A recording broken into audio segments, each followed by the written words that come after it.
Vamos lá, Lucas capítulo de número 5, quem achou, diga amém. Amém. Glória a Deus. Diz assim o texto: apertando a multidão para ouvir a palavra de Deus, estava ele junto ao lago de Genezaré, e viu 2 barcos. Quantos barcos, igreja? 2. Quantos? 2 barcos à beira da praia do lago. Mas os pescadores, havendo desembarcado, lavavam as redes. Entrando então em um dos barcos, que era o de Simão, pediu-lhe que o afastasse um pouco da praia, e assentando-se, ensinava do barco a toda a multidão. Quando acabou de falar, disse a Simão: faze-te ao mar alto e lançai as vossas redes para pescar. Respondeu-lhe Simão: mestre, havendo trabalhado toda a noite, nada apanhamos, mas sobre a tua palavra lançarei as redes. E fazendo assim, colheram uma grande quantidade de peixes, que se lhe rompia a rede, de modo que fizeram sinal aos companheiros que estavam no outro barco, para que fossem ajudá-los. E eles foram e encheram ambos os barcos, de maneira tal que quase iam a pique. Somente até aqui você diz amém. Amém. Senta dando glória a Deus por essa palavra. Oh, aleluia. Glória a Jesus. Aleluia. Eu vou contar de 1 a 3. Quando eu disser 3, você vai liberar sobre a vida da pessoa que está ao seu lado uma palavra que determina o rumo profético daquilo que Deus tem nos confiado como verdade para essa noite. Quando eu disser 3, você vai olhar para alguém e numa impostação de voz de caráter imperativo, você vai dizer à pessoa que está ao seu lado desse jeito: puxa essa rede. Calma que eu não contei até 3 ainda, tá? Para ficar uniforme, bem bonito. Quando eu disser 3, você vira para esse irmão, para essa irmã que está do seu lado, você vai dizer: puxa essa rede. Qual é a palavra? Puxa essa rede. É 1, é 2, é 3, libera para ele ou para ela. Puxa. Sacode o vizinho do outro lado e diz: puxa, puxa essa rede. Oh, aleluia, aleluia, oh glória a Jesus.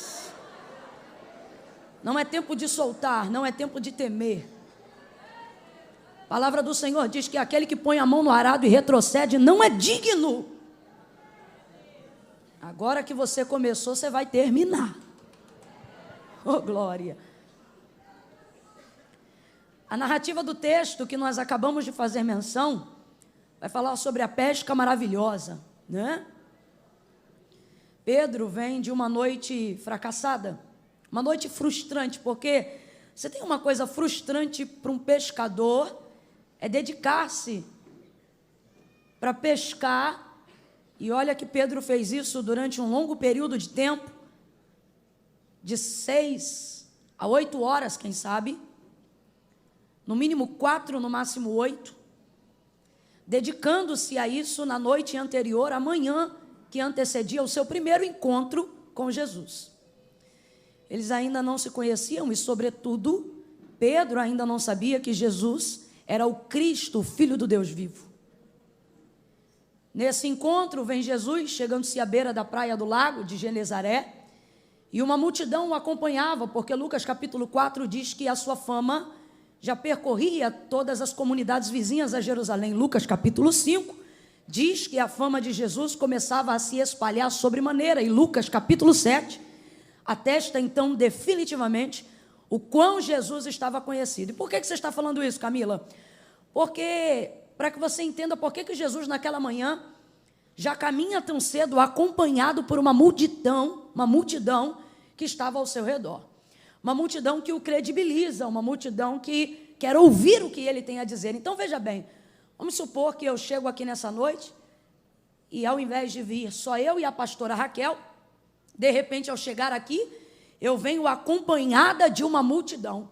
Antes mesmo de saber o que a multidão está fazendo aqui, você vai procurar saber por que segue, né? Por que está atrás? Essa multidão está aí por quê, né? Quando tem um engarrafamento, todo mundo quer saber se é acidente ou o que foi. Aí quando você vai chegando perto da pista, às vezes é um guaxinim, seja lá o que for, criou um engarrafamento incrível. E aí você reclama no meio do caminho, dizendo, não é brincadeira não, agora você vê, não era nada na estrada, mas todo mundo passando para ver o guaxinim, aí você para e passa também. E olha, devagarinho, e promove o engarrafamento. Porque a multidão, ela traz peso, ela traz crédito. Eu só quero que você entenda qual é a configuração do que está acontecendo naquela manhã. Quando Jesus vem chegando acompanhado por uma multidão à margem de uma praia, eu imagino os pescadores parando imediatamente de fazer aquilo que eles estavam fazendo para acompanhar que movimento era aquele. E quem estava trazendo aquele movimento na beira da praia logo cedo era Jesus. Mas Pedro ainda não sabe o que é Jesus. Nisso ele vem chegando. E o texto diz que eles estavam lavando as redes depois dessa pesca na noite anterior, aonde não haviam pegado nada, absolutamente nada. Vem então Jesus chegando e vai pedir um dos barcos que já estão ancorados à margem da praia, e ocasiona-se então de ser o barco de Simão. Mas o texto é muito claro, de acordo com o que nós vimos aqui. Quando Jesus chega à margem daquela praia, o texto é claro, Jesus não viu só o barco de Pedro. O texto diz que chegando Jesus à beira do lago, ele viu dois barcos. Aquela manhã, meus irmãos, você sabe disso. Aquela manhã vai ser marcada por um milagre extraordinário. Aquela manhã será marcada por prosperidade, por honra. Naquela manhã, Deus, em Cristo Jesus, vai manifestar uma ação miraculosa. Oh, aleluia! Vai ter peixe para todo dia. Vai ter peixe para mais de um tempo. Vai ter peixe para comer agora, comer mais tarde, comer depois e no final do mês. Tudo na jogada de uma rede só. É um milagre maravilhoso. Só que esse milagre não está baseado na frustração de Pedro. A motivação desse milagre não está baseada na necessidade dos pescadores. Porque uma premissa bíblica que nós aprendemos para a manifestação da dinâmica de um milagre, e a gente precisa compreender isso nessa noite, talvez tenha alguém aqui que almeje que Deus faça um milagre, não é que esse milagre se realize baseado numa necessidade, você tem que tirar isso da sua cabeça. Milagre não é para quem precisa, não, minha irmã Camila, não. Senão não tinha mais um mendigo debaixo da ponte, senão não tinha mais um crente tendo que fazer tratamento de qualquer doença, seja ela qual for, em estado terminal. Camila, o que você está dizendo? Que milagre não é para quem precisa? Não, milagre não é para quem precisa, milagre é para quem espera. Milagre é para quem almeja, para quem deseja. Camila, e tem diferença? Tem diferença. Você pode achar que Deus tem a obrigação de fazer um milagre na vida de alguém, simplesmente porque você gosta dessa pessoa e acha que se Deus é maravilhoso e tem o poder de tudo, então Ele tem que resolver a vida da pessoa em questão. Ora, mas por quê? Porque ela precisa, uai. Só que Deus não se move apenas baseado numa necessidade. Inclusive a gente tem que desmistificar esse entendimento equivocado que a gente foi produzindo ao longo dos anos, achando que é uma verdade bíblica só porque está sendo uma palavra repetida. E uma verdade não passa a ser verdade só porque ela é repetida muitas vezes. Por exemplo, há uma verdade repetida, é onde a gente afirma que Deus não tem obrigação ou não tem prazer de fazer além do que as pessoas precisam.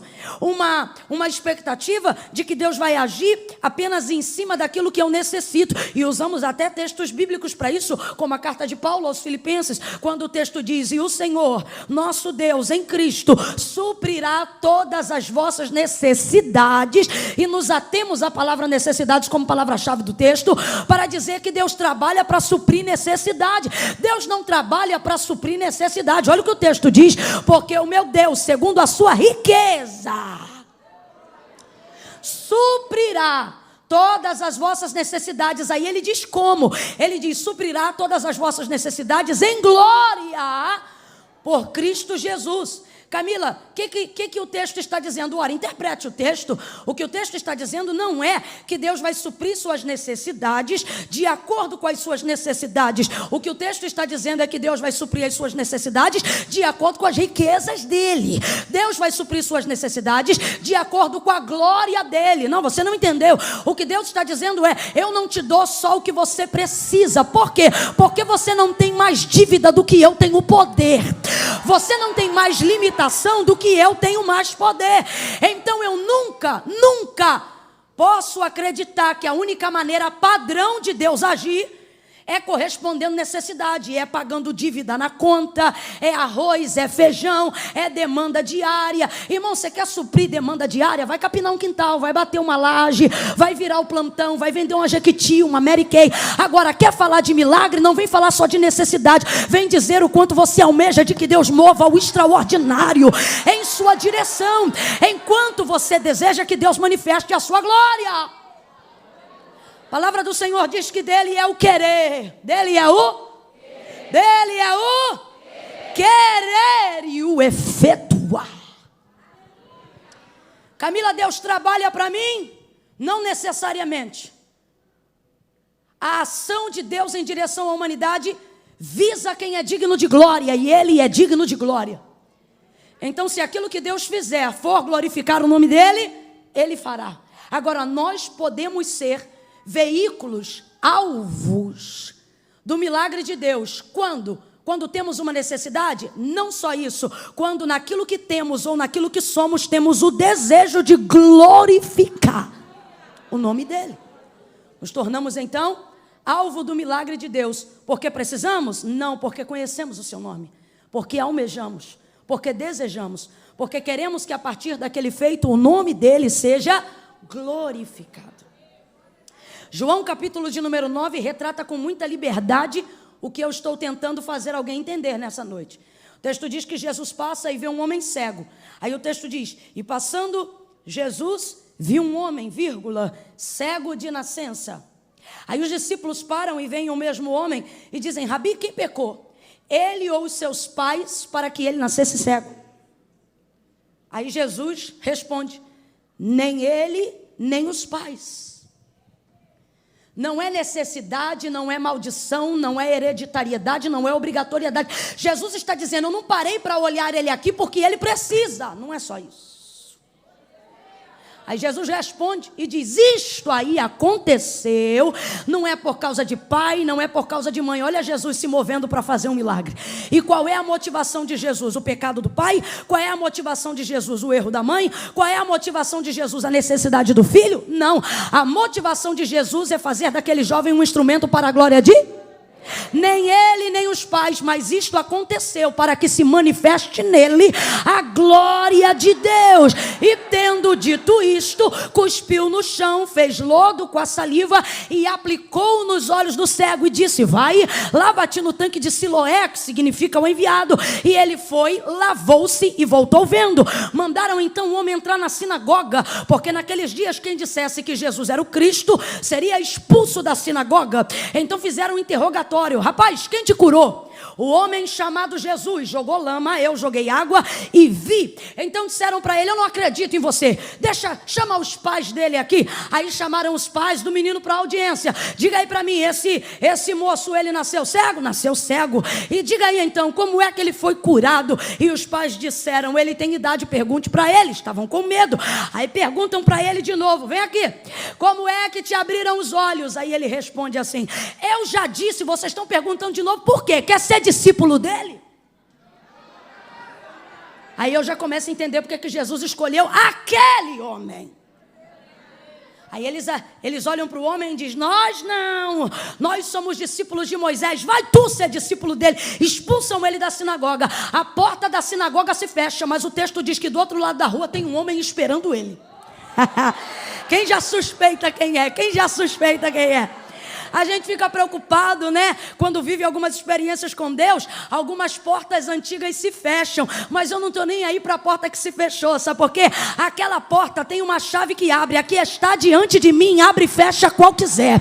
Mais do que isso, Jesus disse bem claro: eu sou a porta. Mas o homem era cego quando foi tocado por Jesus. Então o homem não identifica que quem está diante dele é o mesmo homem que lhe fez milagre. Aí Jesus olha para ele e diz assim: homem, tu crê que o homem que te curou é o Filho do Deus vivo? Aí o cego diz: como crerei se não sei quem é? Aí Jesus diz: sou eu que falo contigo. Ele diz: creio. Mas assim tão rápido não. Eu vivi uma experiência contigo.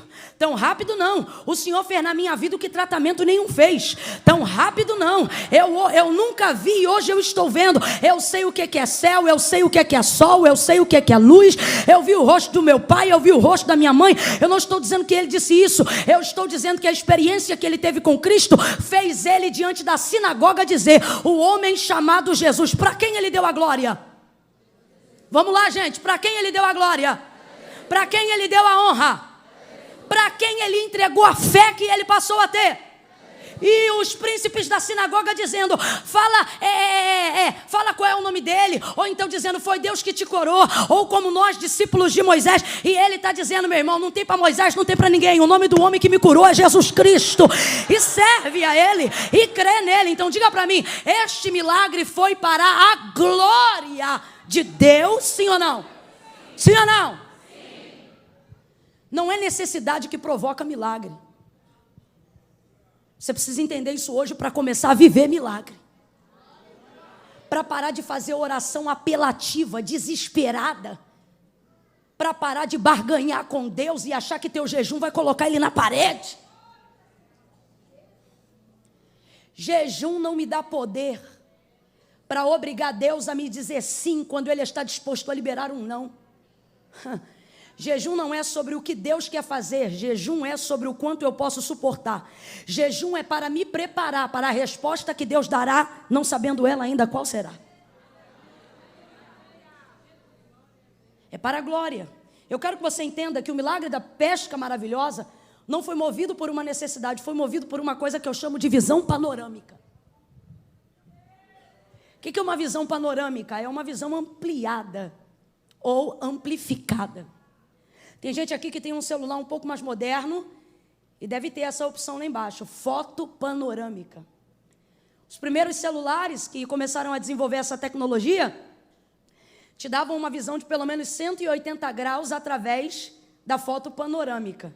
Você pegava assim o celular devagarinho e ia virando, e uma setinha indicando para você.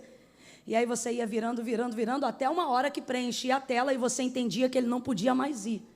Então você conseguia pegar o que o celular vem descrito como foto panorâmica num ângulo de praticamente 180 graus, que é um ângulo da metade. Mas se você for para o dicionário e compreender o que é visão panorâmica, você vai entender que é a visão mais ampla da realidade de um contexto, seja ela filosófica ou seja ela uma fotografia. Por exemplo, uma foto panorâmica desse templo. Hoje nós temos equipamentos que podem fazer isso. Eles trazem uma foto, uma visão panorâmica, né? Não pega só 90 nem 180 graus. Tem gente aqui que tem celular moderno, irmãos, que se pegar o celular e botar nessa tecnologia, não vai só a 180, mas vai a 360. E 360 é, de fato, uma visão panorâmica completa. Por quê? Ela não está dando apenas a visão de parte, mas ela está dando a visão do todo.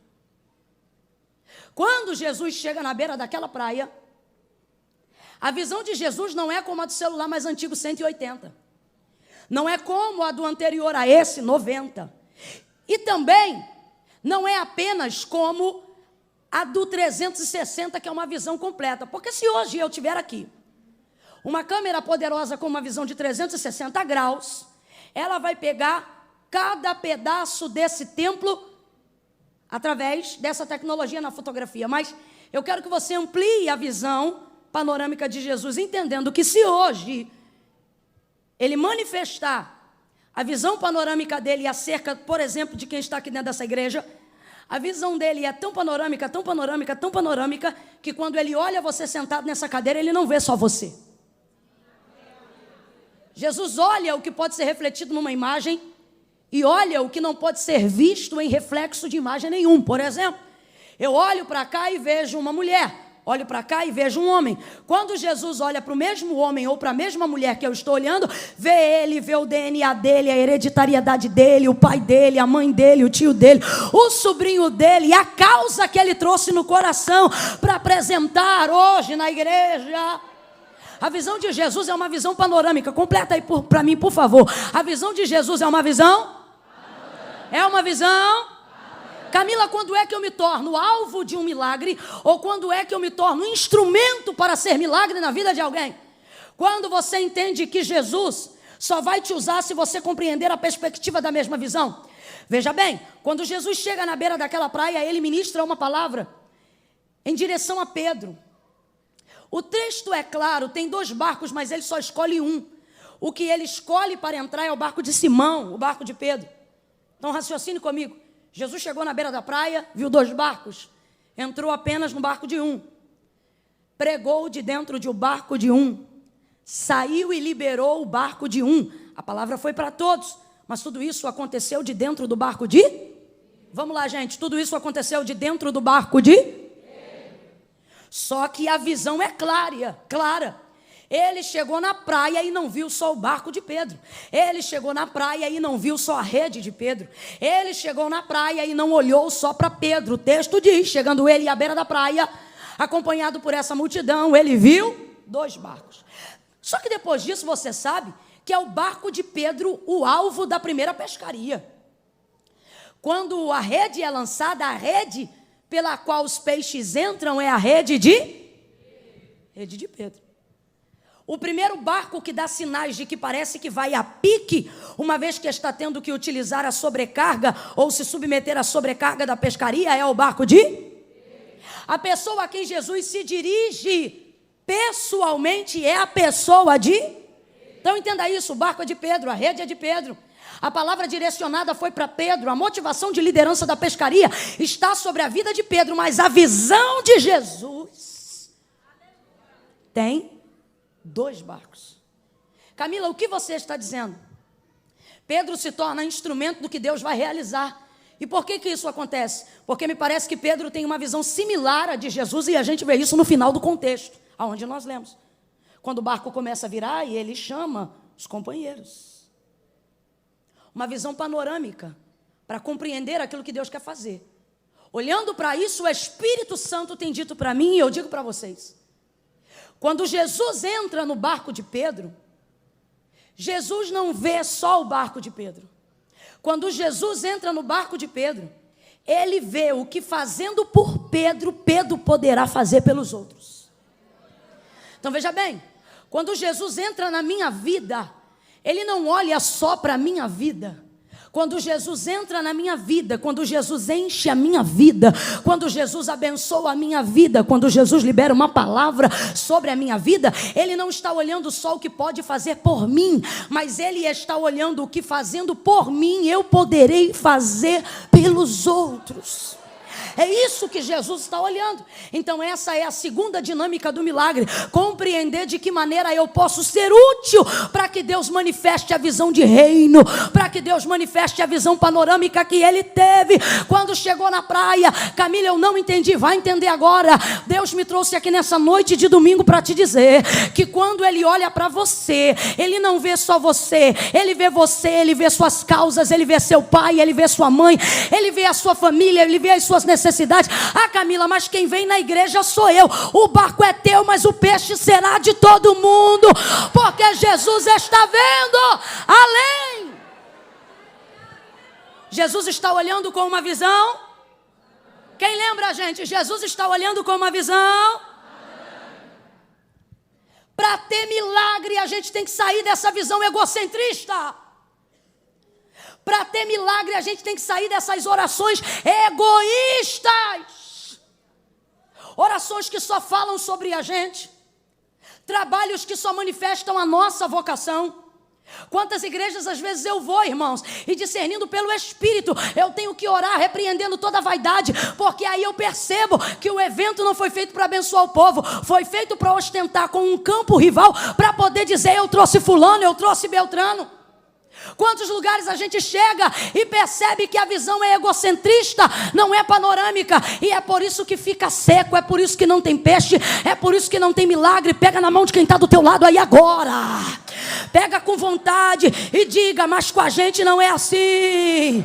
Olha para ela, olha para ele e diz: o barco é seu, o barco é meu. Diga: a rede é sua, a rede é minha. Olha para ele ou para ela e diz: mas o peixe é nosso. Isso não é sobre a gente, isso é sobre o poder de Deus. Isso não é sobre a gente, isso é sobre o que Deus quer fazer. Jesus vai escolher o barco que está disposto a ser instrumento para que a obra dele seja feita. Entrou no barco de Pedro, mas não estava olhando só para o barco de Pedro. Quando Jesus te dá uma voz, Jesus não está olhando para o timbre da tua voz. Jesus está vendo de que maneira pode usar a tua voz para abençoar a vida de outras pessoas. Quando Jesus te dá uma igreja, Jesus não está vendo de que maneira a sua igreja pode ficar bonita. Jesus está vendo de que maneira você pode ocupar aquele lugar, permitindo com que pessoas de todo tipo tenham acesso a ele para conhecer a palavra de Deus. Quando Jesus te dá um sermão, quando Jesus te dá uma mensagem, ele não te dá para você vir aqui arrotar santidade e ostentar conhecimento. Quando Jesus te confia uma palavra, ele quer saber o quanto aquela palavra pode alcançar o maior número de corações e de pessoas que estiverem naquele recinto. Jesus está dizendo: quando você sair dessa visão provinciana, quando você parar de olhar só para o seu umbigo, quando as suas orações pararem de ser somente individuais, quando você se envolver com a obra missionária, quando você lembrar o sobrenome da tua família, quando você se lembrar dos seus parentes, quando você vier de corpo para o culto, mas na boca trouxer o nome do teu marido, o nome do teu filho, o nome da tua casa, o Senhor está dizendo: vai ser do teu barco que eu vou fazer sobejar, vai ser através da sua vida que eu vou trazer abundância e o nome do Senhor será glorificado. Terceira dinâmica para que haja milagre. Terceira. Jesus, de dentro do barco, olha para Pedro e diz: voltai ao mar alto e lançai as vossas redes para pescar. Desce do barco. Pedro olha para ele e diz: havendo trabalhado toda a noite, nada apanhamos, mas sobre a tua palavra nós lançaremos a rede. Ele já havia feito o que Jesus estava mandando ele fazer. Mas naquele momento, Pedro vai ter uma expectativa nova, uma motivação nova, para fazer uma coisa antiga, uma coisa que ele já tinha feito. Um método que ele já tinha usado. Sabe por que isso aconteceu? Porque quando Jesus chegou na beira daquela praia, chegou acompanhado de uma multidão. E, irmãos, eu não estou falando nem de Camila e nem do Zé, eu estou falando de Jesus. É o verbo vivo feito em carne pregando. Ah, não, você não deve saber quem é ele, não. O povo caminhava 8 quilômetros, 12 quilômetros, a pé. Não queria nem saber se tinha comida, marmita ou transporte para voltar. E eu imagino o povo caminhando naquele caminho e alguém dizendo: você é louco, você vai para onde, você não tem dinheiro. Não interessa, eu vou ouvir Jesus. E todo mundo sabe o poder e a graça e a virtude para manifestar milagres. E quando ele não manifestava um milagre executando poder direto, manifestava na libertação da própria mente. Manifestava trazendo o quebrantamento de mentes cauterizadas pelo farisaísmo, pela religiosidade da época. Então todas as pessoas queriam ouvir Jesus.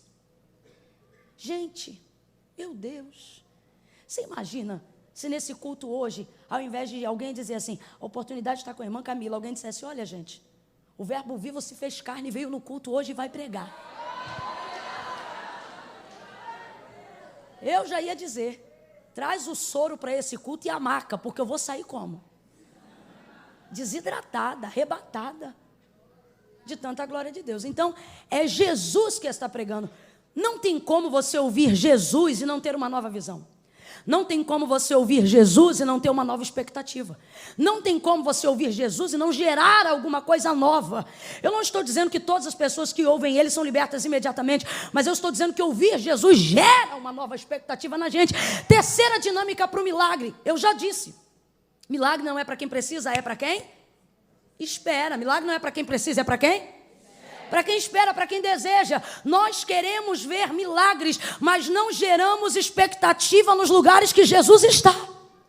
Queremos ver milagres, mas não geramos expectativa em cima da sua palavra.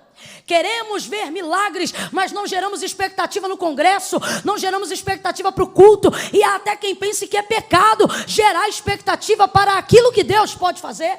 Ah, Camila, é melhor não esperar nada não, vai que Deus não faz e eu fico frustrado. Você pode ficar frustrado, mas Deus não fica desagradado, porque o autor da carta aos Hebreus disse: é necessário que todo aquele que se aproxima de Deus creia que Ele existe e que Ele é galardoador daqueles que o buscam. Deus deseja ver corações que tenham expectativa. Ora, disse o autor da carta aos Hebreus, o que é a fé?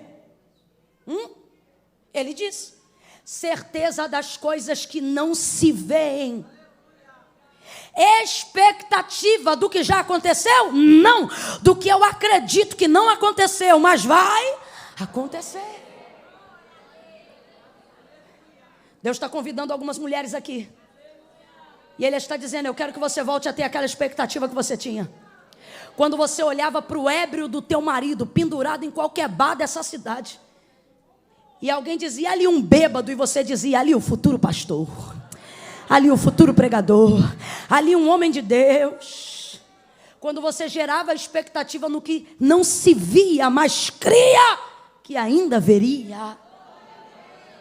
Deus está com saudade aqui de alguns pais que olhavam para os seus filhos, não importa onde eles estivessem envolvidos, e geravam uma expectativa. Alguém olhava e dizia: ali um drogado, e você olhava e dizia: ali um pregador da palavra.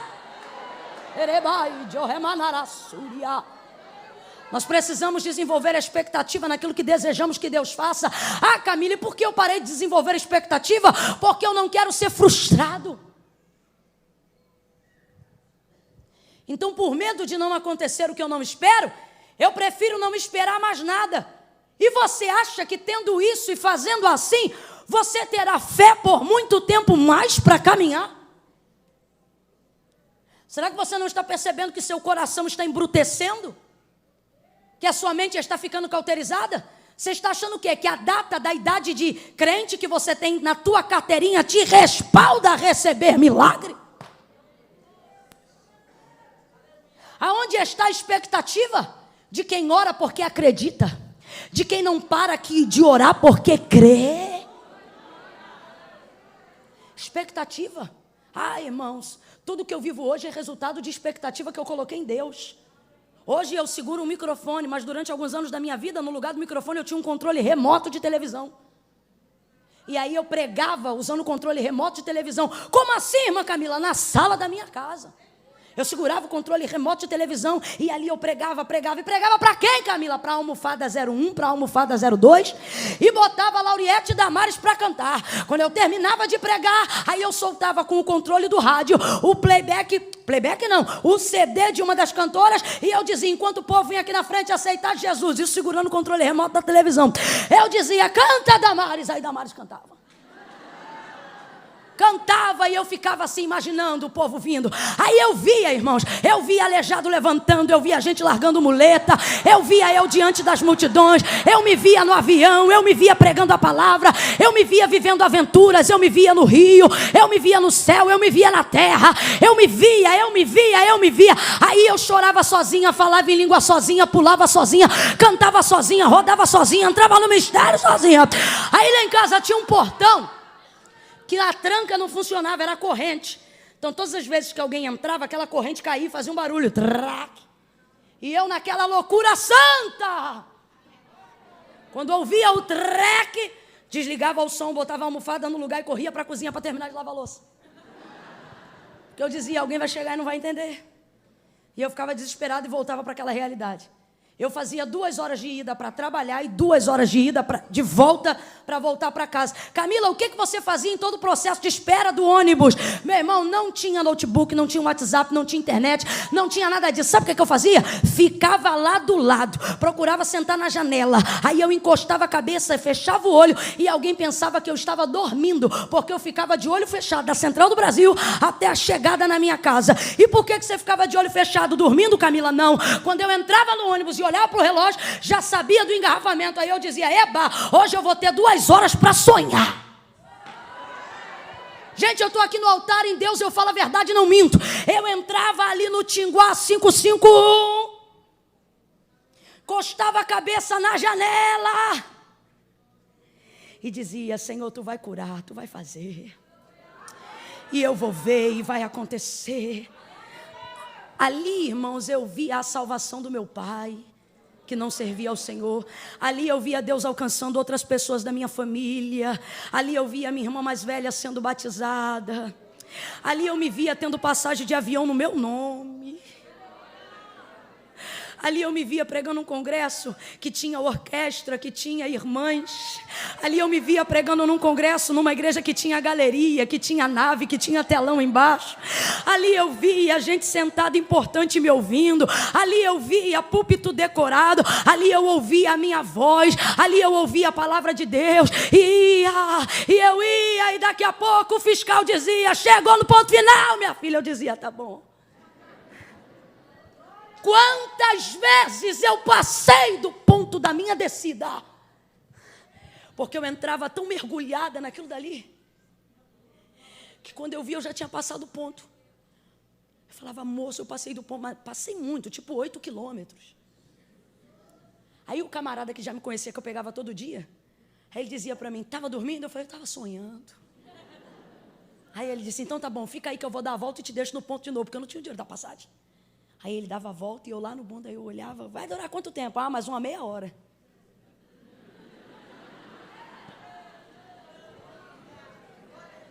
Você diz, Camila, você é uma besta. Olha a besta aqui.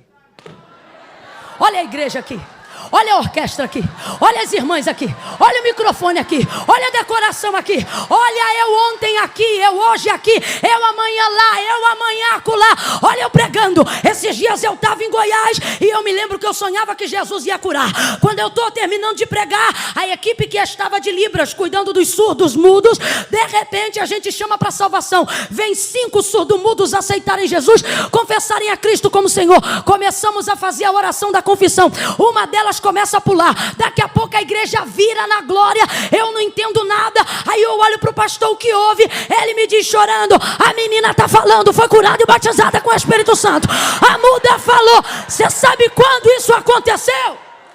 Você quer saber quando isso aconteceu? Isso não aconteceu naquele dia que eu estava lá. Isso aconteceu na minha sala, quando não tinha ninguém. Foi lá que aconteceu. Quando eu via mudos falando e dizendo, Jesus, tu vai fazer, porque tu tem poder. Aí alguém olha pra gente e diz assim, Deus escolheu fulano, como se Deus olhasse filhos preferidos e gostasse do cabelo, da cor da pele e disse assim, é porque é bonito, é porque fala bem. Deus está dizendo, não, é porque sonhou, é porque esperou, é porque chamou meu nome, é porque acreditou. Pega na mão de alguém aí agora, pega na mão de alguém aí agora, olha para essa pessoa e diz, lembra? Diga para ela, lembra? Agora olha para mim. Lembra quando você se imaginava com a carteira de habilitação? Lembra? Olha para ela e diz, lembra? Lembra? Lembra quando você se imaginava dirigindo o carro pela cidade de Blumenau? Lembra? Lembra? Lembra? Lembra quando você acreditava que ia ser um grande empresário no ramo alimentício? Lembra? Lembra? Lembra? Lembra quando você sonhava com a família que hoje você tem? O Senhor está dizendo para alguém, lembra? Lembra quando você acreditava que eu podia tirar o crack da veia do seu filho? Lembra? Lembra quando eu disse que ia libertar o cachaceiro do teu marido? Lembra quando você via ele de terno e gravata? Lembra quando você dobrava o joelho aqui e dizia, qualquer domingo desse ele vai entrar pelas portas e vai aceitar Jesus? Lembra? Deus trouxe alguém aqui para dizer, por que você parou? Pega na mão de alguém aí e diz, lembra? Lembra? Lembra? Quero trazer à memória aquilo que me dá esperança. Olha Jesus renovando a tua esperança. Olha Jesus renovando a tua visão. Ei, Canamassuri.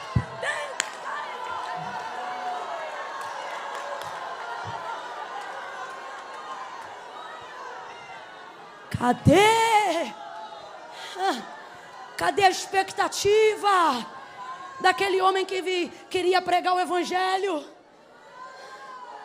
Cadê a expectativa daquele obreiro que queria inaugurar a igreja com o pastor? Cadê a expectativa daquela mulher de 40 anos que mesmo de cabelo branco se via segurando o canudo da formatura na mão? Cadê?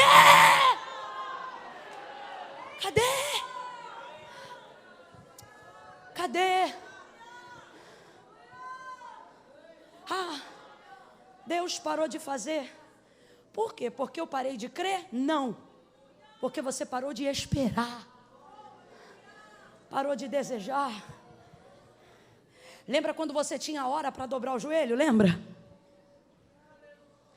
Lembra quando você tinha hora para orar e falar com Deus? Lembra? Lembra, tinha dia que ele não vinha naquele peso de glória e de presença. Mas no outro dia você encontrava do mesmo jeito. Porque você sabia, qualquer hora dessa ele vem de novo. Você esperava. O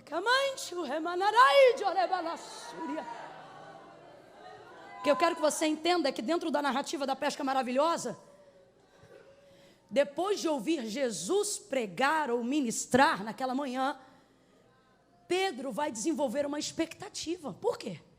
Ora, tem uma multidão seguindo ele. O povo o acompanha.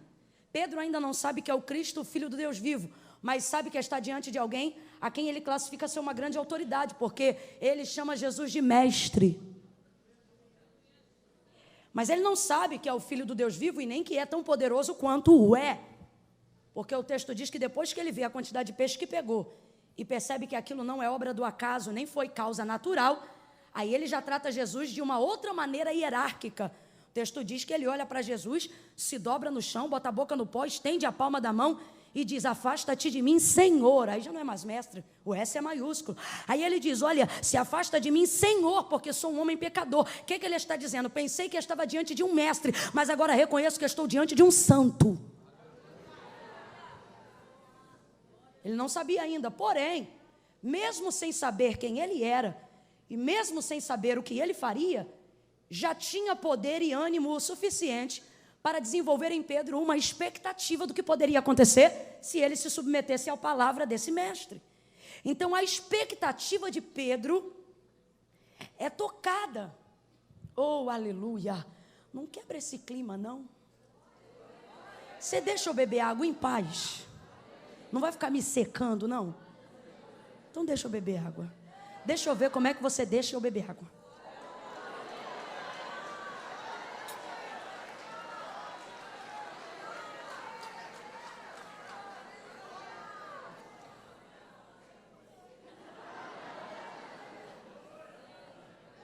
Pedro vai gerar uma expectativa. E olha, eu quero deixar isso claro.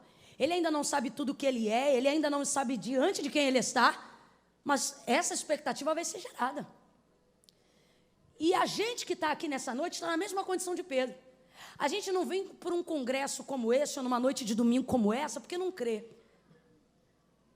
A gente vem porque crê. E não é porque A, B ou C vai pregar ou vai cantar.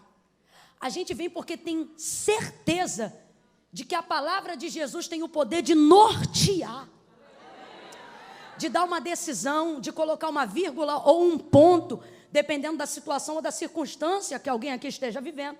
Tem gente aqui que protelou a decisão que tinha que tomar essa semana de coisas que tinha que fazer. Alguém ligou e falou: ei, fulano, você vai assinar ou não vai assinar? E disse: calma aí, semana que vem eu te respondo, pensando o seguinte: primeiro eu vou para a igreja, dependendo do que Deus falar, né? Aí eu dou a resposta para fulano ou para Beltrano. Por quê? Porque você gera uma expectativa de que na palavra de Jesus vai determinar o final do seu dia, ou a sua vida, ou o seu mês, ou a sua semana, ou o seu ano. A gente cria essa expectativa. Não, eu vou lá porque eu vou ouvir Jesus, porque ele vai falar. Agora veja bem, você aumenta a expectativa quando você vem de uma noite fracassada. Você ouvir Jesus depois de uma traição, depois de uma falência, depois de um luto, depois de uma decepção, depois de uma tristeza, depois de uma tentativa frustrada, isso tende a aumentar a sua expectativa. Em que sentido? Você pode não querer ir para o shopping, pode não querer ir para o cinema, você pode não querer jogar bola, você pode não querer comer muito ou não comer de menos, mas quando a gente leva para esse lado, Deus tem, Deus pode, Deus é, Jesus faz, você canaliza a sua expectativa para ali. Ainda mais quando você precisa de uma ação sobrenatural. Agora veja bem, Pedro não sabe que Jesus pode fazer tudo o que ele faz, mas sabe que está diante de alguém que tem algum respaldo para mandar ele fazer o que ele está fazendo, porque tem uma multidão que está dando ali crédito para ele, então alguma coisa esse homem tem. Ele gera expectativa. Agora imagine quem está nessa noite aqui no congresso. Gente que sabe o que Jesus pode. Gente, o Jesus que mandou Pedro lançar a rede no mar, para a gente que está aqui e já conhece ele, se ele dissesse assim, joga na areia, quem conhece Jesus aqui titubeava, duvidava, era na hora, joga na areia. Ao invés de jogar rede no mar, a gente ia jogar na areia e ia dar peixe. Daqui a 10 anos a ciência ia ter que dar um jeito de explicar isso. Porque a gente sabe o que ele faz. Você sabia que Jesus olhou para um paralítico que jazia 38 anos na mesma condição e disse para ele, levanta, toma a tua cama e anda, e o homem levantou na hora. Você sabia disso? Quem sabe disso, diga eu. Você sabia que Jesus parou um cortejo fúnebre de uma mulher que era viúva e que agora estava enterrando o filho único? Passou na frente da caravana do cortejo fúnebre, pegou a mão dele, tocou no esquife, porque não podia tocar no morto, e ele tem tanto poder que o esquife ganhou vida para passar vida para o menino. O menino levantou e o texto diz que ele devolveu o menino à sua mãe. Oi, não entendi, vai entender. O menino levantou, como assim? Estava morto? E levantou. Você sabia que Jesus levanta os mortos? Para quem acha que o defunto estava fresco, então vamos para Lázaro. Ele chega 4 dias depois na aldeia de Betânia. Vai aonde estava sepultado seu amigo Lázaro. E como diz um amigo meu, teve que chamar Lázaro primeiro, para depois dizer sai para fora, porque ele tem tanto poder, que se ele disser vem para fora, vinha todo mundo de uma vez só. Lázaro, alguém entendeu? Lázaro, vem para fora. Eu imagino a voz de Jesus entrando no limbo da morte e dizendo, ecoando lá dentro, Lázaro! E os outros ouvindo e pensando, como é que vai ser? É só ele, vem para fora. Sai, Lázaro, da morte, salta para a vida, fora da sepultura. Você sabia que é esse o Jesus que você serve? Você sabia que esse é o Deus que você conhece? Gerando expectativa no poder desse Deus, a gente acredita que ele pode fazer qualquer coisa, inclusive o que a gente não imagina, ele pode também.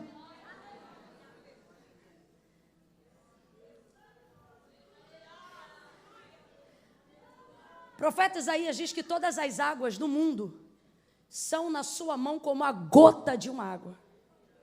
Uma gota d'água. O céu que a gente pensa que é infinito, infinito porque é muito grande, fora da vastidão do que a gente pode contemplar, na verdade tem medida, sabe-se onde começa e onde acaba, por 2 motivos. Primeiro, ele será rolado e os céus também passarão, assim como a terra que existe. Segundo, porque o texto é claro e diz que ele mede os céus na palmada de sua mão.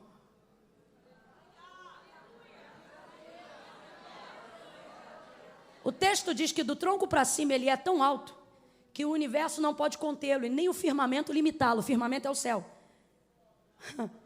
Se o firmamento não pode contê-lo e ele é mais alto que o céu, significa que a gente olha ao céu assim. Significa que Deus olha ao céu Assim. Ah, você não entendeu. Ele está acima de tudo que você entende como céu e como firmamento. E do tronco para baixo ele é tão grande que o texto diz que nem a terra poderia contê-lo. Seria ela apenas o estrado dos seus pés. Então quem entenderia o trovão de seu poder? Olha para quem está do teu lado e diz: tu sabia que é o teu Deus? Então se a gente gera expectativa nesse Deus, se a gente gera expectativa no Filho desse Deus, quem aqui consegue imaginar coisa pequena? Quem aqui consegue imaginar que Deus vai fazer qualquer coisinha? Eu nunca vi, por mais simples que fosse o vaso, e por mais simples que fosse a pessoa que vai receber a profecia, eu nunca vi Deus levantar um vaso para botar a mão no ombro de alguém e dizer: eu tenho uma pequena obra na sua vida. É sempre como: eu tenho uma grande obra na sua vida, porque um Deus grande faz coisas grandes, e por isso Ele está dizendo: aumente a sua expectativa, aumente a sua expectativa. Ele está dizendo: aumente a sua expectativa. Agora presta atenção, já vou caminhar para concluir. Sabendo disso, nós que estamos hoje aqui, imagine agora na mesma condição de Pedro, tendo Jesus, que tudo pode, que tudo é, que tudo faz, caminhando na nossa direção para nos dar uma palavra.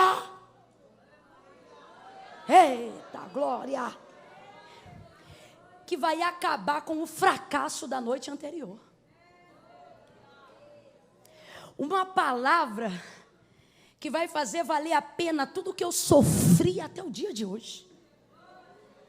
Então, obviamente, se isso estivesse acontecendo agora, como no mundo espiritual está, eu geraria a expectativa de que Ele me mandaria fazer algo que eu não tentei, algo que eu não sei, algo que eu nunca vi. Porque Ele é e eu não sou, porque Ele pode e eu não posso, porque Ele tem e eu não tenho. Então eu nunca imagino que Jesus vai usar alguma coisa que eu já tentei.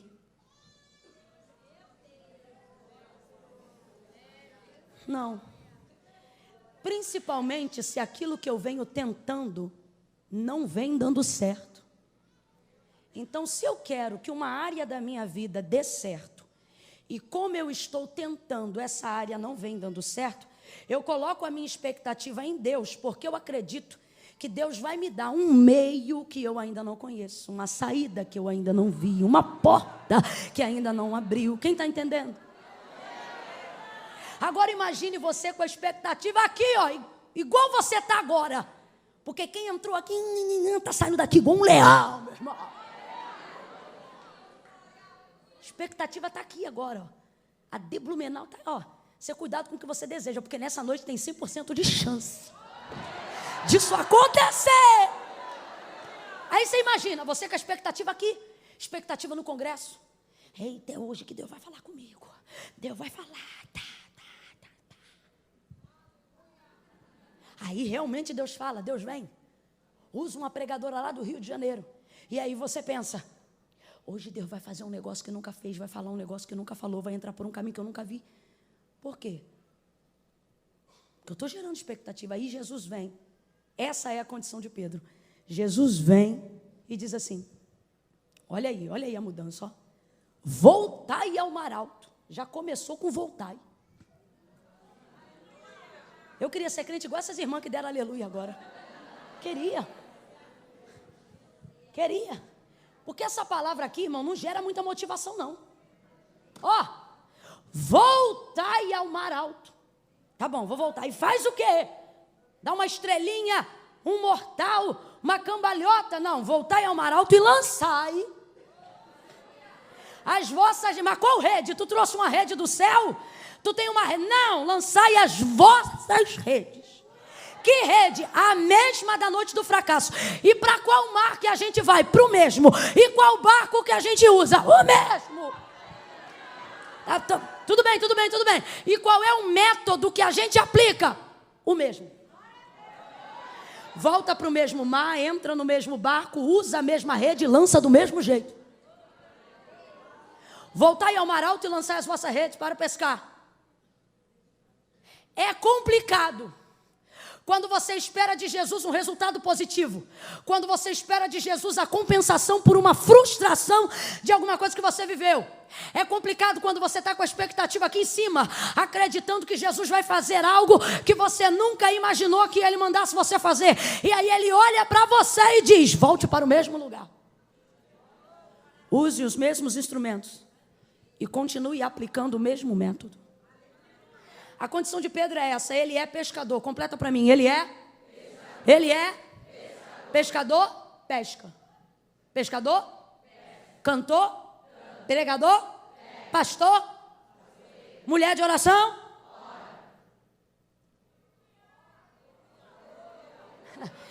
Jesus não olha para Pedro, olhe para mim, por favor. Jesus não olha para Pedro e diz: Pedro, vai lá e desce num rasante de asa delta. Pedro não voa, Pedro pesca. Pedro vai lá, tenta aprender respiração, joga a rede de baixo para cima no fundo do mar. Pedro não é mergulhador, Pedro é pescador. Esperamos que Deus, no nosso caso, Pedro não fez isso e por isso ele foi escolhido para que nós aprendamos com ele. Mas no nosso caso, que conhecemos a Jesus, e esperamos no nosso caso, que Jesus nos dê um método novo para alcançar o resultado que a gente ainda não alcançou utilizando o método antigo. Viemos para um culto como esse e queremos ouvir uma palavra que nunca ouvimos. Queremos ter uma direção que ninguém nunca deu. E por que a gente fica agoniado dessa maneira? Porque a gente acha que a coisa está dando errado porque a gente está fazendo do jeito errado. Aí Jesus me trouxe hoje aqui para dizer para você: não é porque está dando errado que significa que você está fazendo do jeito. Nem tudo que dá certo está sendo feito do jeito certo. E nem tudo que está dando errado é porque está sendo feito do jeito errado. Diga para mim, um homem com a carreira de Pedro, em que ele errou na noite anterior? Você acha que alguém com a carreira desse homem não sabe usar rede? Você acha que alguém com a carreira desse homem não sabe usar o barco? Ele é tão bom no que ele faz, que quando Jesus chama ele para ganhar alma, chama ele dizendo: o que você faz no mar, você vai fazer comigo agora, porque você é tão bom pescador de peixe, que eu vou te autorizar a ser pescador de homem. Não utilizou nenhum exemplo atípico do que ele fazia. Por quê? Porque ele era bom no que ele fazia. Agora Jesus vem para ele e diz: voltai ao mar alto e lançai a rede para pescar. E agora eu não estou falando de Pedro, estou falando de mim e de você. Porque Pedro obedeceu. E tem gente aqui que ainda não viveu o milagre. Quarta dinâmica do milagre. Por que ainda não viveu? Porque gera expectativa, mas quando ouve a palavra repetida, acha que não é a direção de Deus. Quanta gente mudando o método porque não está dando resultado. Porque eu já estou orando há tanto tempo, Jesus não respondeu. Aí para de orar, cabeção. Deixa eu falar um negócio com todo carinho para você, meu irmão. Oração não salva ninguém. O que salva é Jesus. Só tem um que salva. Agora, se oração é um intermédio, é um instrumento pelo qual ele usa para salvar, pode não ter salvado hoje, mas eu vou continuar orando. Porque a qualquer hora dessa, essa rede vai pescar alguém pela palavra de Deus. Então presta atenção. Eu não posso mudar um método que é autorizado, aprovado, orientado, porque ele não está dando certo no momento que eu esperava.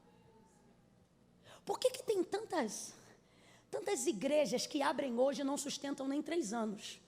Normalmente essas igrejas querem viver na efusão do sobrenatural toda hora. Elas vivem sobre a expectativa de que tem que ter arrebatamento todo culto, que tem que ter profecia todo culto, que tem que ter manto todo culto, tem que ter visão, revelação todo culto, poder todo culto, e ninguém aguenta isso, meu irmão. Aí você diz: mas a igreja primitiva, ela viveu o Pentecoste, ela falou em outras línguas. Vai ver depois de quanto tempo. O texto não diz que eles se reuniam para falar em línguas, o texto diz que eles se reuniam para orar. Todo dia eles oravam, todo dia eles buscavam a Deus, metodicamente, devocionalmente, racionalmente, linearmente. Só que nós estamos vivendo a geração do ativismo religioso, ativismo espiritual, ativismo da fé. Eu oro agora, eu quero agora, eu falo agora, eu quero agora. Você está achando que a vida é computador? descobre as senhas, conhece as programações e vai aplicando. Veja isso, Jesus manda Pedro voltar para o mesmo mar, usar o mesmo barco e aplicar o mesmo método de pesca, lançando a rede, só que agora ele tem uma palavra. Aleluia. Mas eu quero que você entenda esse raciocínio, porque isso aqui é uma visão que Deus está nos dando para esta noite. O método é o mesmo. Completa isso para mim que eu quero que você grave. O método é? O método é? Olha para mim. Deus não mudou o método que Pedro usava para alterar o resultado que ele tinha. O método é o mesmo, mas o resultado foi diferente. Por causa da obediência de Pedro à palavra de Jesus, na aplicação do mesmo método que Jesus usou, que Jesus mandou, ele vai colher um resultado diferente. Deus está dizendo categoricamente para alguém aqui: não mude o método que eu te dei para manipular o resultado que você quer. Continue fazendo a oração que eu te ensinei. Continue pregando do jeito que eu mandei. Continue pastoreando como eu te ensinei. Continue regendo como eu te orientei. Continue amando como eu te disse. Continue clamando como eu te falei. Há alguém aqui nessa noite que o Senhor está dizendo: não é porque não está dando certo que significa que você não é boa no que você faz. Só significa que o resultado não virá através do seu esforço, para que a glória não seja sua. Mas Deus está dizendo a alguém aqui: eu não preciso mudar o método para que o resultado seja alterado. Ele manda Pedro de volta para o mar. Sabe o que ele está dizendo? Volta a trabalhar. Sabe o que ele está dizendo? Volta a fazer o que você estava fazendo na noite anterior, antes de eu chegar aqui. Camila, não entendi, vou falar rasgado. Jesus está dizendo: continue a fazer o que você estava fazendo antes de eu aparecer. Você queria resposta? Ai, Camila, eu vim hoje aqui porque eu quero saber. Meu casamento está uma tribulação. Ou vai embora ele ou vai embora eu. Aí Jesus te trouxe aqui e diz assim: volte para casa e continue amando o mesmo homem. Ai, Camila, eu acho que eu vou botar meu filho para fora de casa.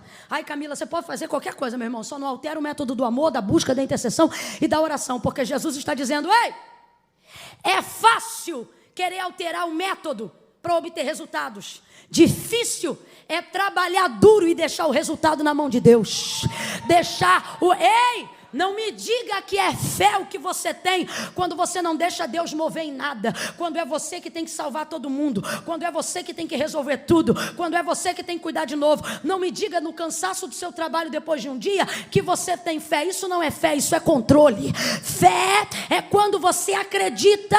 É quando você tem tanta certeza que você não precisa viver se remudando, se alterando para acreditar que Deus fará. O que Jesus está dizendo é: Pedro, o trabalho é contigo, mas o milagre é comigo. Volta, faz o que você sabe e deixa que eu vou dar resultado. Deus está dizendo para alguém: continue cantando do jeito que eu mandei você cantar. Continue orando como eu mandei você orar. Continue crendo como eu mandei você crer. Mas Camila, não está dando certo. Não altere o método visando o resultado. Jesus podia, uma vez que ele sabia que na primeira jogada de rede de Pedro ia vir uma multidão de peixes, ele poderia ter dito: Pedro, vai lá porque você vai conseguir peixe. Olha o texto aí em casa depois melhor. Ele poderia ter dito: Pedro, vai lá porque agora vai dar certo. Jesus não fala do resultado que Pedro vai ter. Jesus só fala do método. Jesus não diz assim: você vai pegar. Jesus diz: você tem que lançar. Jesus não fala quantos peixes ele vai pegar. Jesus só diz o que ele tem que fazer. Por que isso acontece? Porque todo milagre ligado à riqueza ou à multiplicação, ele é pedagógico. Jesus não quer Pedro fazendo o que Deus mandou ele fazer. Jesus não quer Pedro fazendo o que Jesus está mandando ele fazer, pensando no resultado. Porque se tudo o que você for fazer só for pensando no resultado, seu método será sujo, será corrompido. E qualquer hora dessas, você estará com o botão do automático ligado, observando apenas o resultado. Deus não nos chamou para ficar avaliando resultados. Isso vai gerar síndrome de Asaf na cabeça de crente que era para estar bem, mas está mal. Por quê? Porque vai para a rede social e só olha número. E acha que número é resultado de sucesso. E aí fica pirado das ideias.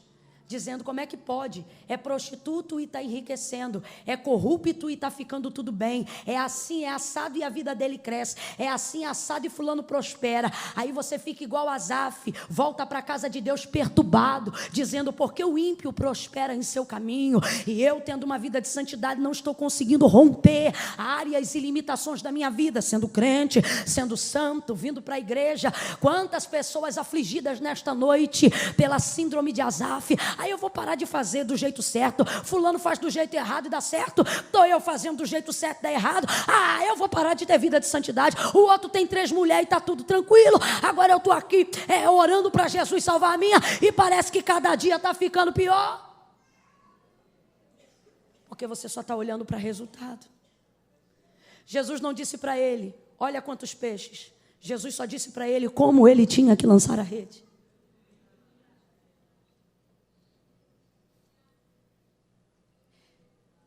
Quanta gente pervertendo o método, a direção de Deus, porque está obcecado por um resultado. Olhe para cá porque eu vou falar na Bíblia. Nem tudo que está dando certo significa que está sendo feito do jeito. Eu tenho temor de falar dele, mas para mim ele é o exemplo perfeito do que eu vou aplicar agora. Moisés era amigo íntimo de Deus. Completa para mim, amigo? Mas nem a intimidade que Moisés tem com Deus dá a ele autonomia para mudar o método de Deus. O texto diz que nesta ocasião que eu vou falar agora, Moisés já era o homem mais manso da terra. Mas o povo de dura cerviz estava no deserto, rebelde, e como não tinham água para beber, movidos pela sede e pela escassez, começaram a querer espraguejar Moisés e murmurar naquele deserto porque não tinham água. E eles diziam, no Nilo a gente podia tomar banho e se quisesse morrer afogado de tanta água. Agora para que tu nos trouxe a esse deserto se aqui nos falta uma cuia d'água? Nós vamos morrer de sede aqui? Não tinha no Egito sepultura o suficiente para que nós fôssemos enterrados lá? Agora os nossos cadáveres serão estendidos nesse deserto, tudo porque nos falta um pouco de água.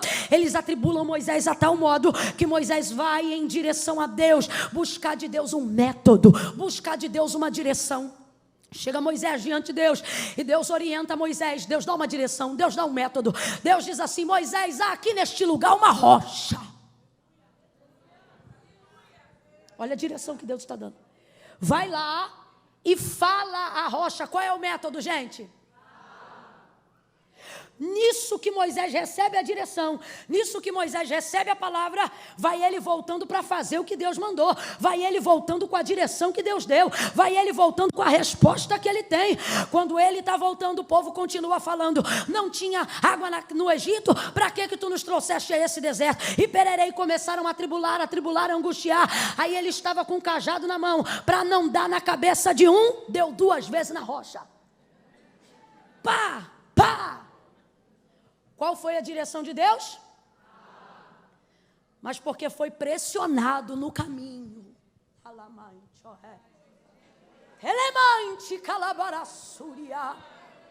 Vão te pressionar no caminho para dizer, não faz assim, faz assado. E eu não estou aqui, meu irmão, sendo uma bobinha em dizer que a gente não pode mudar. Eu só estou dizendo que crente não muda sem a direção de Deus.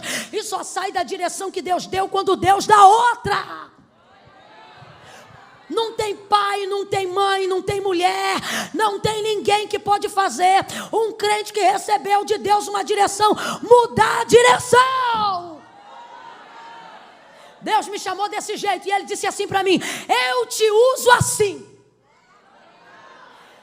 Até que ele decida me usar de outra maneira. Porque pode acontecer. A experiência da maturidade, a maturidade desenvolve crescimento. Ele preserva a essência, mas pode mudar alguma coisa. Mas até que isso aconteça, eu prego assim. Escute aí. Se alguém ligar para lá e quiser marcar uma data comigo, eu vou ver os parâmetros tudo direitinho, chego na igreja. Isso nunca me aconteceu, mas já aconteceu com um amigo meu.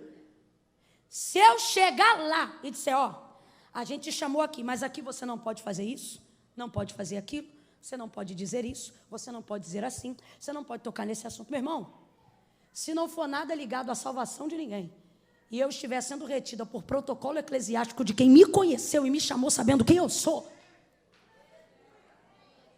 eu agradeço a oportunidade, pego o primeiro voo de volta e vou-me embora. Por quê? Porque a pressão da sociedade, a pressão da multidão, a pressão de seja lá quem for, não é maior do que o Deus que te garantiu no método que te deu. Não é maior do que a sustentabilidade que Deus te dá na maneira como Ele te chamou. Moisés feriu a rocha porque foi pressionado, atribulado pelo povo que ali estava. Agora vamos lá, para a gente concluir. O resultado deu certo ou não deu? A rocha deu água ou não deu? Água potável para beber, sim ou não? O povo ficou satisfeito, sim ou não? Todo mundo foi saciado, amém? O resultado deu certo. Mas o método foi? Deus diz, Moisés, vem cá.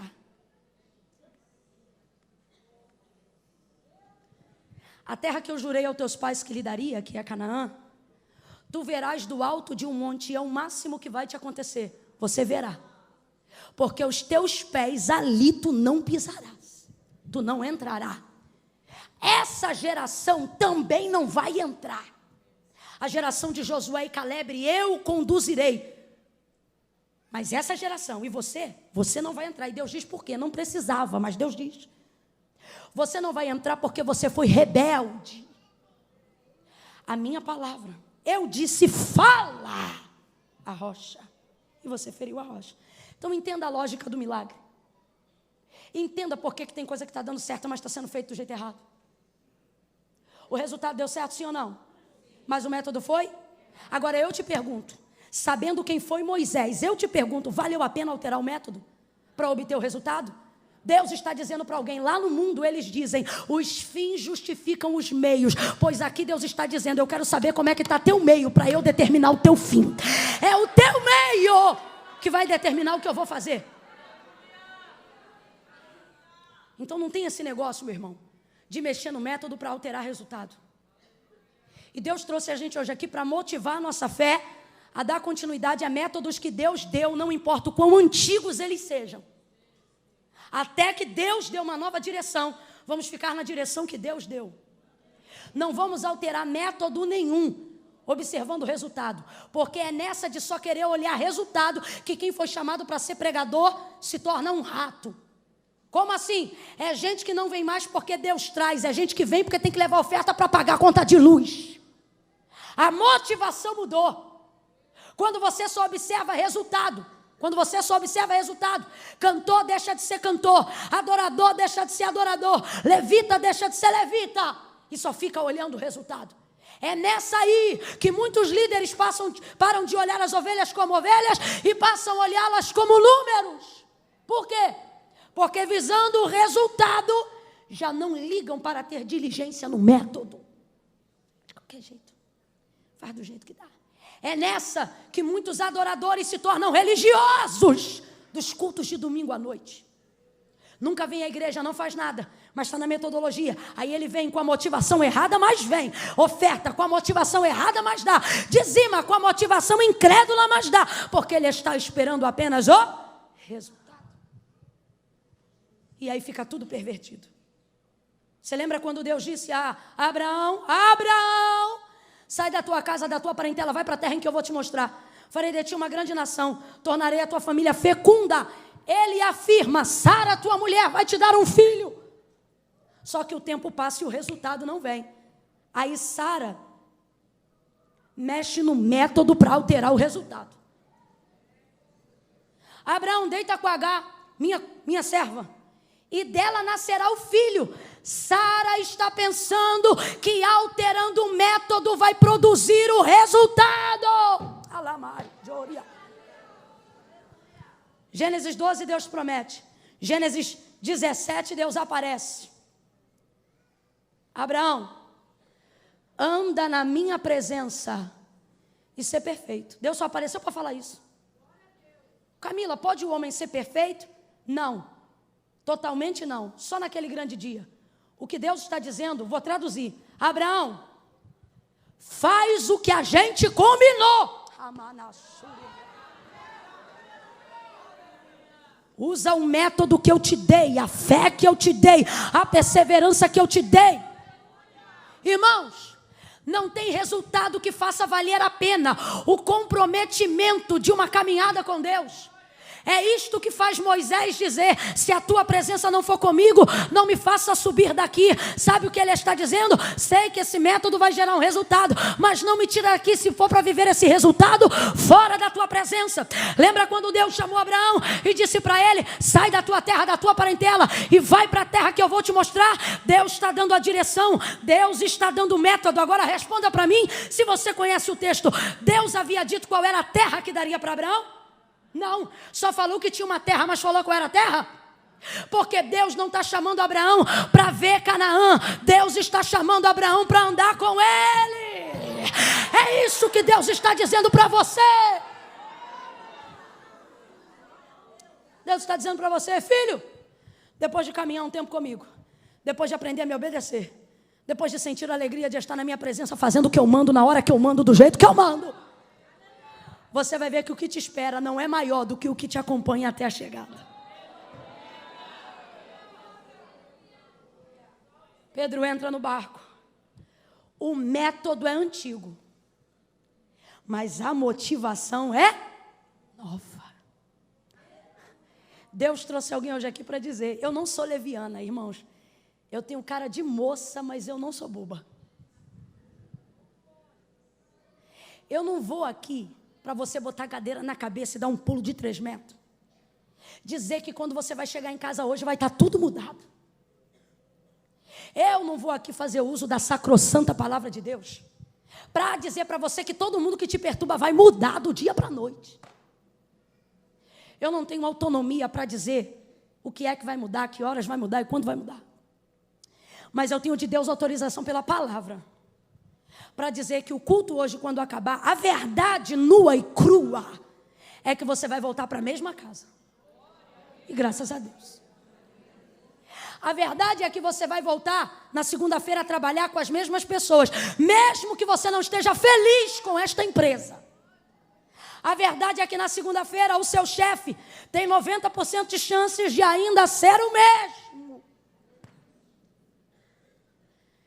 Talvez essa semana não vai sobrar dinheiro para você trocar o guarda-roupa. Quem sabe até, eu não posso mentir, já aconteceu comigo, você vai no Natal usar uma roupa repetida. Talvez a roupa, por um tempo, ainda seja a mesma. Talvez a empresa ainda seja a mesma, a casa ainda seja a mesma. E o marido, o mesmo. Você diz: Deus, eu queria um casamento novo. E o Senhor está dizendo: não sou a favor do divórcio, mas sou a favor do novo casamento. Então posso separar do marido? Deus está dizendo: não, fica tranquila, eu vou te dar um jeito novo de ser alegre no antigo. Eu vou te dar um casamento novo, vivendo com o mesmo marido. Levanta a tua mão porque eu quero profetizar. Deus está dizendo que tem gente aqui, não abaixa não, levanta a mão. Tem gente aqui que vai chegar na segunda-feira no mesmo trabalho, vai chegar hoje depois do culto na mesma casa. E gente que te conhece há tempos vai olhar para você e vai dizer: o que você fez? Levanta a mão, gente. O que você fez? Você mudou o cabelo? Não, o cabelo é o mesmo. Você mudou a roupa? Não, a roupa é a mesma. Você mudou de carro? O carro é o mesmo. Você mudou de igreja? Não, a igreja também é a mesma. É mesmo, mas você está diferente. Pois é, a igreja não mudou, o carro não mudou, o marido não mudou, o salário não mudou, mas a motivação que eu tenho está me dando esse brilho nos olhos, esse renovo na alma. Pega na mão de alguém aí agora, segura a mão dessa pessoa o mais alto que você puder. Vai, meu irmão, sem preguiça. Levanta a mão dessa pessoa e diga para ela: o método pode ser antigo, mas a fé, mas o ânimo, mas a alegria, mas a força é nova. É nova. Olha Deus te renovando. Olha Deus te dando um novo ânimo. Olha Deus te dando força. Quem acredita que está renovado, fica de pé num salto de glória.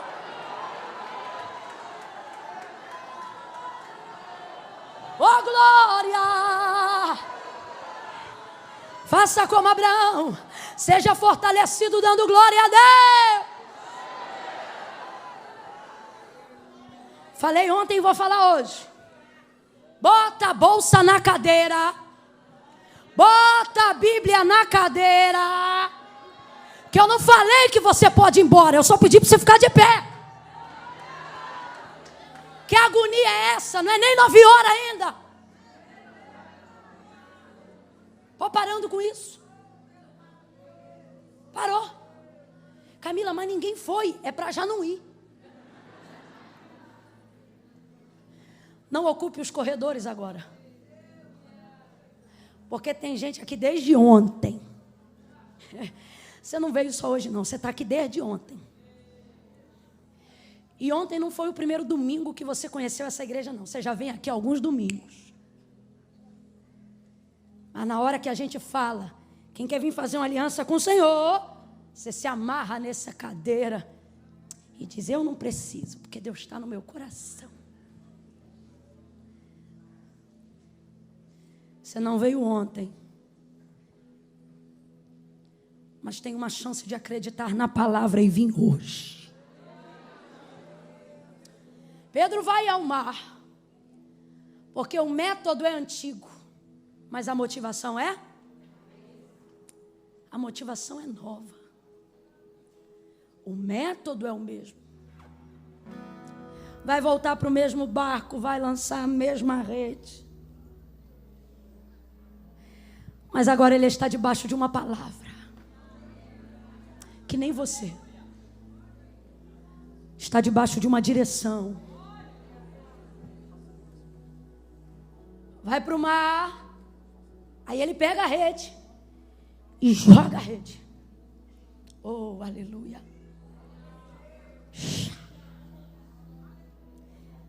Quem está comigo, diga amém. A rede assenta. E ele vai no vício, obviamente, do automático, fazer a mesma coisa que fez a noite inteira, puxar a rede. A noite inteira, o movimento foi esse aqui, ó. A noite inteira, anterior à manhã, o movimento foi esse aqui. Joga a rede. A rede vem leve porque vem vazia. Você diz, Camila, está começando a ficar pesado. Minha vida é cansaço, é gente perdendo saúde. E o Senhor está dizendo, calma. Porque todo resultado traz consigo um peso. E não é porque está dando errado que significa que você não está fazendo do jeito. E o bom de se manter fazendo do jeito certo é que quando você está no método de Deus, até o que era para dar errado, dá certo. Mas quando você está fora, até o que era para dar certo, tem chance de dar errado. Quando ele vai puxar agora, de uma vez só, ele vai pegar uma multidão de peixes. Quando ele pega a rede, irmão, que ele puxa. Quem disse que ele puxa? Ele segura um pouco da superfície. O movimento, eu imagino, deve ser mais ou menos esse aqui. Jogou, quando foi puxar, não veio. Está cheio. Oh, olha para mim, Deus está mandando eu dizer, está difícil porque está cheio. Está doendo porque está cheio. Está começando a machucar o braço e as pernas porque está cheio. Está sendo cansativo porque o resultado é extraordinário. O texto diz que ele puxa, só que a rede começa a rasgar. A rede começa a rasgar. E sabe por que a rede está rasgando? Deus falou para mim, pastor Nilton. A rede está rasgando. Aqui no texto. A rede está rasgando. Porque é muito peixe. A rede está rasgando. Porque Jesus, quando chegou na praia, viu? O Espírito Santo falou para mim, eu deixei rasgar de propósito. Porque quando começa a rasgar, ele vai se lembrar que tem um outro barco para puxar. Camila, eu não entendi, vai entender agora. Olha para o teu vizinho e diga para ele, se você não me chamar, vai começar a rasgar. Olha para ele e diz, está rasgando porque você não me chama. Me chama. Me chama para orar junto, para cantar junto. Me chama. me chama para comer churrasco junto, me chama para andar no teu carro junto. Não é só sobre você, é Deus usando você para abençoar toda a praia, para abençoar toda a gente. Olha o que acontece. Está rasgando, e agora? Ele faz sinal. E se eu te dissesse nessa noite que o seu milagre está às vésperas de um sinal? Ele estende a mão assim, ó, o texto diz que ele estende assim, ó, e faz sinal para o outro barco. Deus está dizendo: chame alguém, celebre com alguém, adore com alguém, interceda com alguém, peça ajuda a alguém, faça um sinal. Aí o barco vem. Aí o texto diz que pega na rede também. E a rede para de rasgar. Fala para ela ou para ele assim: você sabe de quem você está sentado aqui do lado? Fala para ela ou para ele assim: a pessoa que Deus colocou para a tua rede parar de rasgar.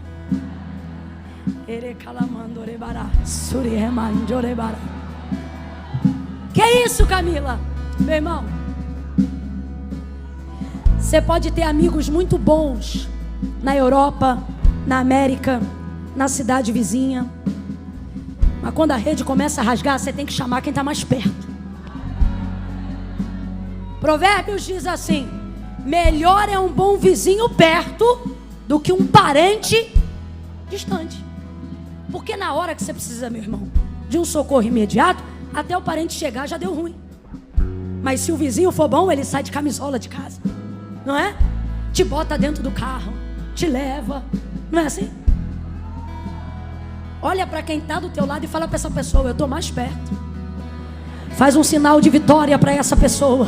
Faz um sinal pedindo ajuda para essa pessoa. Deus não colocou você sentada do lado dela à toa.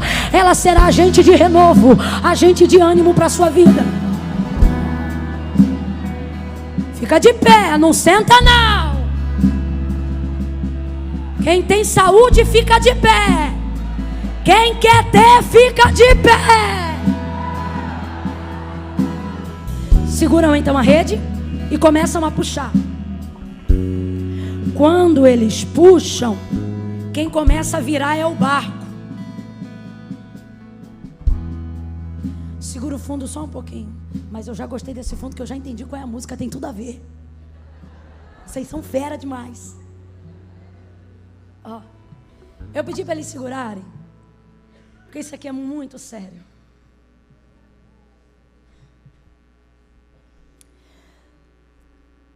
As vésperas de um grande romper de Deus na sua vida.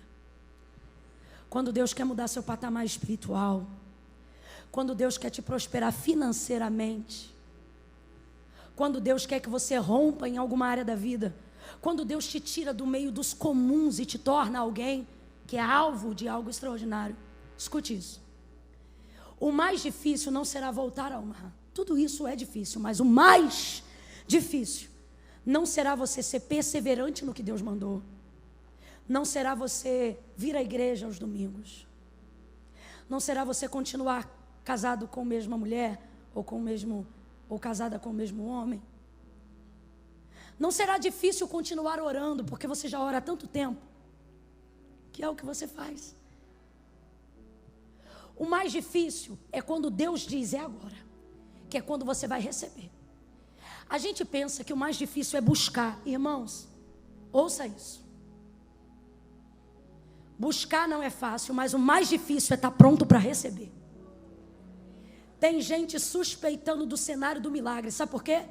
Está sendo provado há tanto tempo que quando chega a hora da bênção, não acredita que aquilo é para você. Eu conheço mulher que soltou a rede quando o marido veio para Jesus.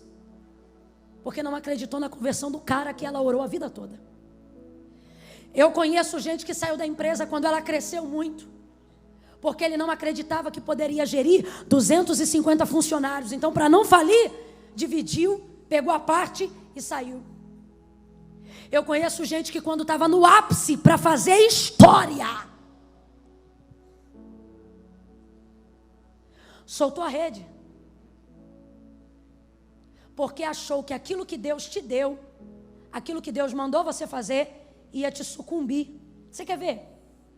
Deus não libera sobre a minha vida uma palavra que vai me matar. O Jesus que manda Pedro voltar para o mar, jamais fará com que, cumprindo essa missão, ele morra ou o seu barco seja quebrado. Porque se a ideia é pegar peixe, tem que ter barco para botar o peixe. Deus não vai te dar uma bênção que destrua a estrutura que precisa receber. Camila, minha família está uma loucura, mas é a sua família, não vai embora. Porque Deus não te daria uma família que você não poderia controlar. Camila, minha esposa é uma prova, mas segura, porque Deus não te daria uma mulher da qual você não pudesse ser o marido. Escute isso.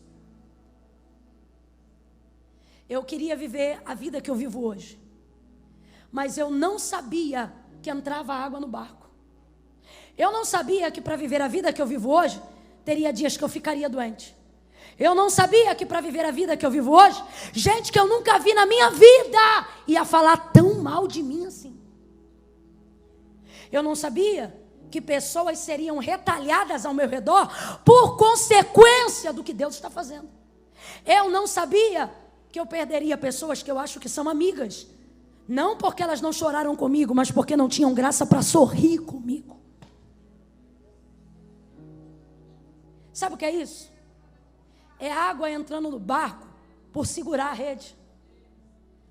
Você acha que um homem como o pastor Newton, para estar na posição que ele está hoje, você acha que não torce a proa? Que não entra água no barco? Você só vê a gente aqui agora.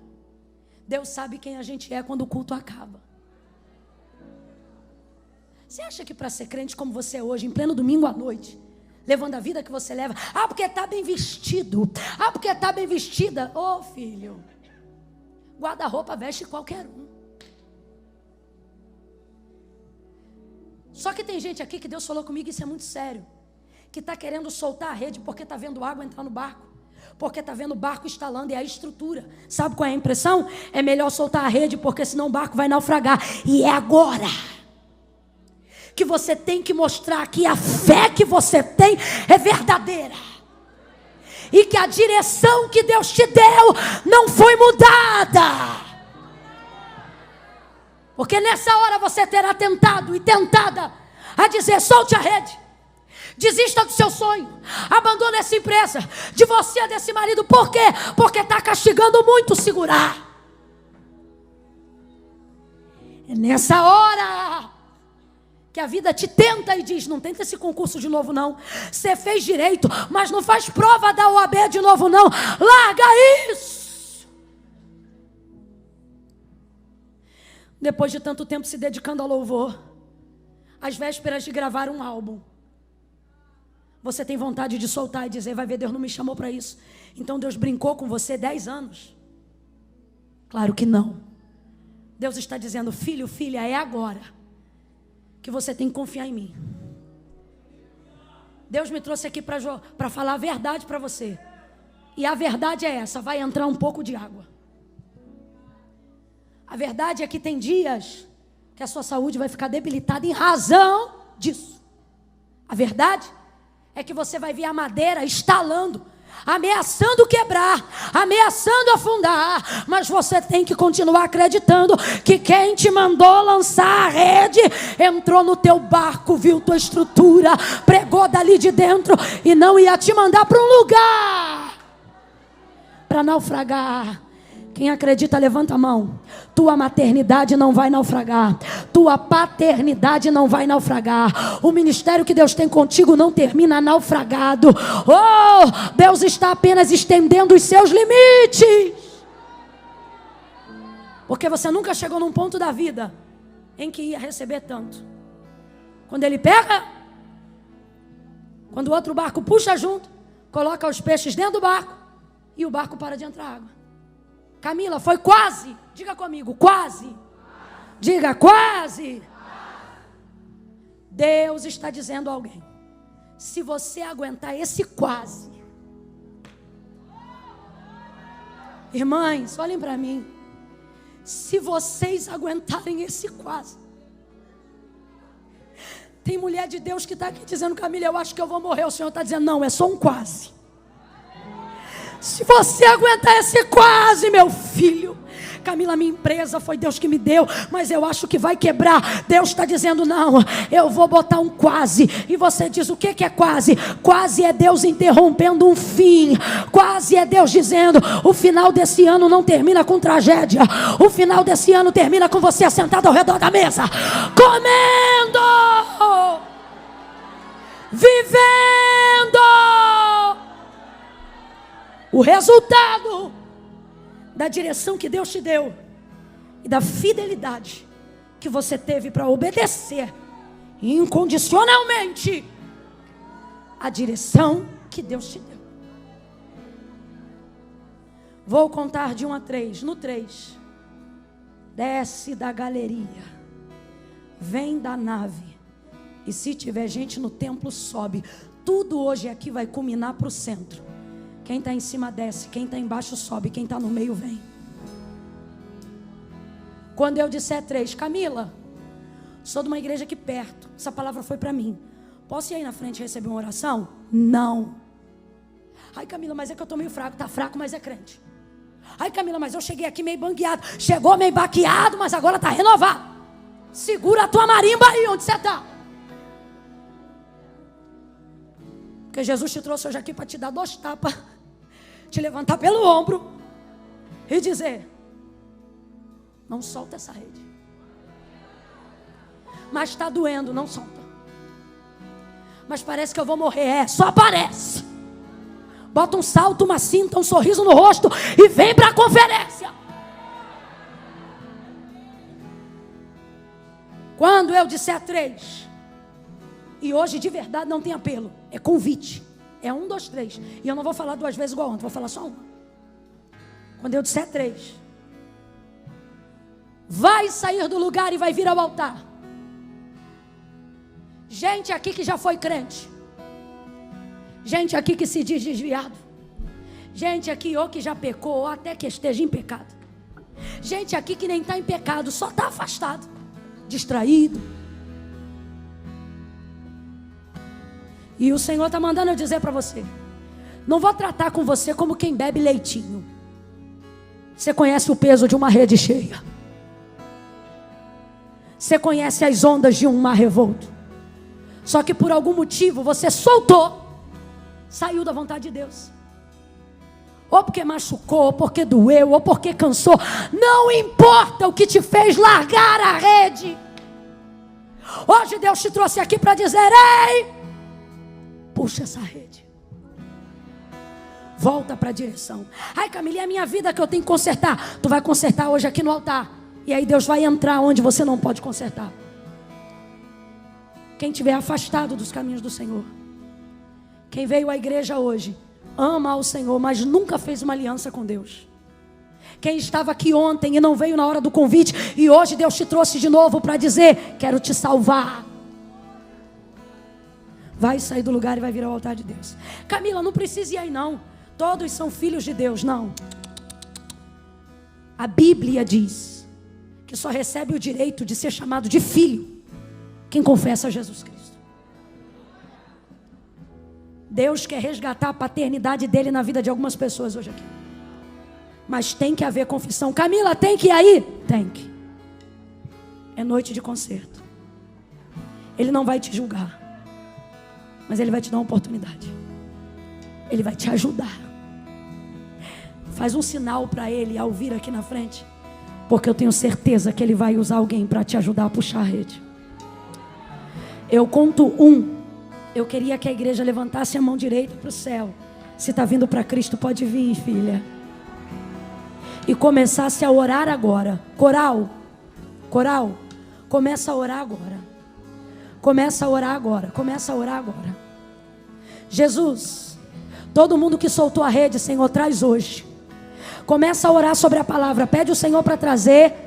quem ele precisa dar uma expectativa nova, que se afastou. 2,5, Camila, eu estou afastado. Camila, minha vida está um rolo, o que eu faço? Vem você, a pipa e o cerol. Camila, minha vida está tico-tico no fubá. Vem você, o tico-tico e o fubá.